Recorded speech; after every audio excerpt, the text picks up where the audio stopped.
Welcome back to Squawk Box. OpenAI turning up the heat for competitors in the very lucrative market for these folks. Mackenzie joins us with more. What's happening? How much money can people even spend for these people anymore? Quite a lot, as we're seeing with all these new valuations coming in every other day now. But Sam Altman, he really turned OpenAI into a cultural force with ChatGPT, but now he's chasing enterprise, which is where the real money is.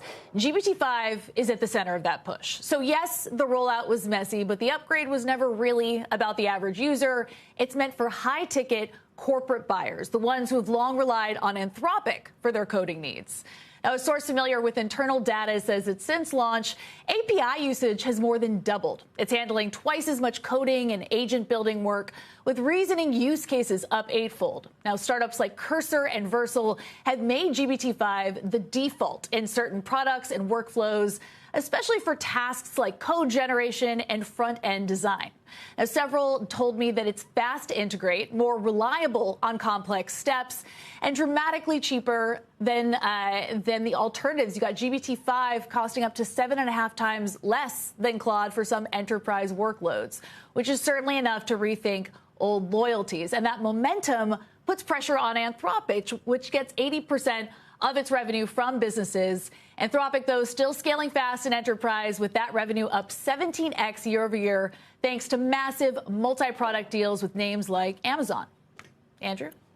You know, we heard about the Cursor piece of this, obviously on the enterprise side for coding, now moving from being, really based on Anthropic, is going to move to ChatGPT-5. But now you hear a lot of folks on X and other places saying, well, we don't think ChatGPT-5 is as good as we thought it was going to be. Is there second guessing going on here?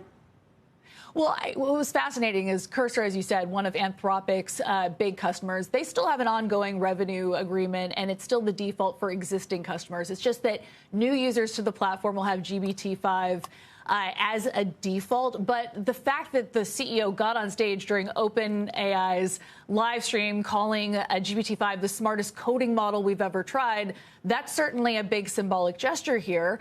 But to your point, what's fascinating is that actually a lot of the upgrades that got this blowback on the consumer-facing side, the chatbot-facing side, are precisely the features that make it better for coders. Things that are developer tasks like debugging, code generation, interface design, multi-step planning. That's all a product of some of these architectural shifts. But on the consumer-facing side, it's just clunkier.